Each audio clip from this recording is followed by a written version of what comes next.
नामी और आरोपी गैंगस्टर लॉरेंस बिश्नोई के नाम से सबको डर लगता है, लेकिन इस समय लॉरेंस बिश्नोई दिल्ली की अदालतों के चक्कर लगा रहा है। पंजाब में मूसावाले की हत्या के बाद लॉरेंस बिश्नोई को लगता है कि जिस तरह से उनका नाम सामने आ रहा है तो लॉरेंस को ये डर है कि उसका पंजाब पुलिस एनकाउंटर कर सकती है, और यही वजह है कि उनके एडवोकेट दिल्ली की अदालतों में याचिका दायर कर रहे हैं। उनके जो एडवोकेट हैं इस समय हमारे साथ हैं विशाल चोपड़ा जी।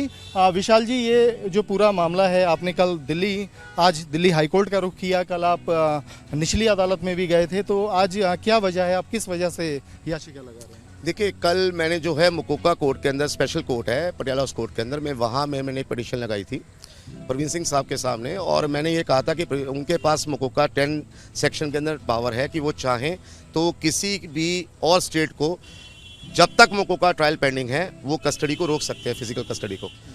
और मैंने वहाँ पे भी बताया था कि मेरे को एप्रीहेंशन है कि पंजाब पुलिस किसी भी तरीके से पॉलिटिकल प्रेशर में आके मेरे के साथ फेक एनकाउंटर कर सकती है। परवीन सिंह साहब, रोकूंगा आपको, ऐसा क्यों, ये डर किस वजह से है कि लॉरेंस बिश्नोई बड़ा नाम है, काला जठेरी का साथी बताया जाता है, दिल्ली में मकोका का आरोपी है। अगर एक जो आरोपी गैंगस्टर है वो ये कह रहा है कि मेरा एनकाउंटर का मुझे डर है, तो ये पुलिस और प्रशासन पे एक बहुत बड़ा सवाल खड़ा होता है। तो ये डर की वजह क्या है? आपको क्यों लग रहा है कि दिल्ली की तिहाड़ जेल से ले जाकर एनकाउंटर किया जाए? देखिए, लॉरेंस बिश्नोई जो है पिछले 7 साल से जेल कस्टडी के अंदर है। एक स्टूडेंट पॉलिटिक्स के अंदर में रहते हुए उसके ऊपर कम से कम 50 मुकदमे लगाए गए, जो पंजाब से, हरियाणा से, चंडीगढ़, हिमाचल, सब जगह से। सब के सब मुकदमे जो हैं वो 120B के अंदर, कॉन्स्पिरेसी के अंदर थे, और सब के सब एक्विटल हुए। During the period of custody एक आदमी पे मुकदमे लादे जा रहे हैं, और उसके बारे में जब आगे जाके फाइनल ट्रायल के टाइम कोई एविडेंस नहीं आता, एक्विटल हो जाता है। जब वो 50 मुकदमे खत्म हुए तो नए मुकदमों की सीरीज स्टार्ट कर दी गई।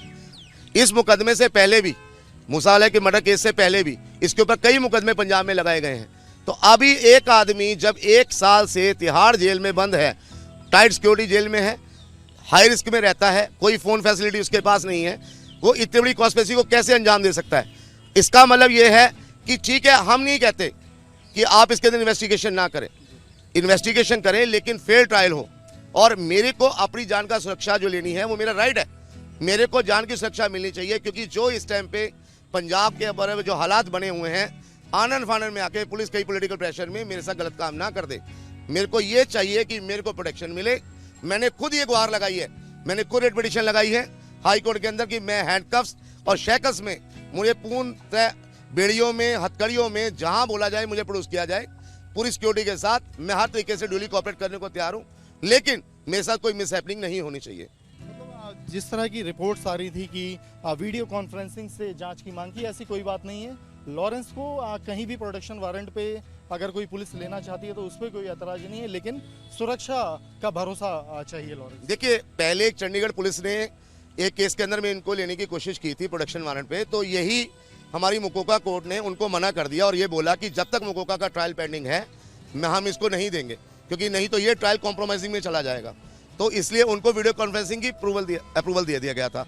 मैं ये चाहता हूं कि अगर उनको कोई भी इन्वेस्टिगेशन करनी है तो तिहाड़ में आके कर सकते हैं। अगर उनको मेरी कस्टडी की रिक्वायरमेंट है, उनको चाहिए मेरी कस्टोडियल इंटेरोगेशन, तो हम उसके लिए रेडी हैं, लेकिन उसके लिए हमें बाकायदा जो हमारी एप्रीहेंशन है उसके तहत हमें पूरी सुरक्षा प्रोवाइड करनी चाहिए। उसकी बाकायदा एक जिम्मेदारी तय होनी चाहिए कि जो भी स्टेट है वो पूरी तरीके से मेरे क्लाइंट को सुरक्षा प्रोवाइड कराएगी, और उसके अंदर कोई भी लापरवाही या कोई भी एक्सक्यूज पुलिस लगाते हुए मेरे साथ कोई मिसहैपनिंग नहीं होने देगी। कल जब आपने निचली अदालत में याचिका दायर की, अर्जी लगाई, तो उसके बाद हाई कोर्ट में आने की वजह क्या रही? किस सेक्शन में आपको उम्मीद है कि यहाँ से कोई रिलीफ या आपकी? देखिए, कल जो कोर्ट में मैंने लगाई थी उसके लिए थोड़ा सा गलत ह्यूमर मीडिया में भी आया कि उन्होंने डिसमिस कर दिया, डिसअलाउ कर दिया, सुनने सिंह करके। ऐसा नहीं है। हमने मुकोका कोर्ट में जो पिटीशन लगाई थी, हमने सेक्शन 10 में मुकोका में उनसे डिमांड किया था कि आप जज साहब इसके अंदर ऑर्डर कर दीजिए, जब तक यहाँ का ट्रायल पेंडिंग है दूसरी स्टेट की यहाँ पे कस्टडी ना दी जाए। तो उनका एक क्वेश्चन था कि मेरे पास अभी प्रोडक्शन वारंट नहीं आया है, ये प्री मैच्योर्ड हो जाएगी एप्लीकेशन, तो जब तक वहाँ से वारंट नहीं आ जाता हम इसके ऊपर ऑर्डर नहीं कर सकते। तो मेरे पास में रुकने का टाइम नहीं है, क्योंकि अगर मैं वहाँ से वारंट की सोचूंगा तो हो सकता है कि कल रात को ही वो वारंट लेके आए और रातों रात जेल से लेके चले जाए, और मैं कोर्ट खुलने का इंतजार करूंगा सुबह तक, तो उसके साथ कुछ भी प्रॉब्लम हो सकती है। तो मैं आज हाई कोर्ट में मैंने रिट मूव की है, 2 बजे मेरी चीफ जस्टिस साहब के सामने यहाँ पे मेंशनिंग है, और कल मेरा लिस्टेड हो जाएगा मैटर, जिसके अंदर मैंने यही गुहार लगाई है कि 482 के अंदर में हाई कोर्ट के पास में इन हैंड पावर है। और मैं सिर्फ ये डिमांड कर रहा हूँ कि मैं इन्वेस्टिगेशन से भाग नहीं रहा, मैं हर तरीके से कोऑपरेट करने को तैयार हूँ। फेयर ट्रायल होना चाहिए, दूध का दूध पानी का पानी होना चाहिए, लेकिन मेरी को जो जान माल की सुरक्षा है उसके लिए मेरा राइट मुझे मिलना चाहिए। लॉरेंस बिश्नोई को डर है कि मूसावाले हत्याकांड में उसका नाम आने के बाद पंजाब में उसका एनकाउंटर हो सकता है और उनके एडवोकेट विशाल इस समय दिल्ली हाईकोर्ट में याचिका दायर कर चुके हैं, जिस पर कल सुनवाई मुमकिन है। वीडियो जर्नलिस्ट मुकेश झा के साथ अवनीश चौधरी, न्यूज नेशन दिल्ली।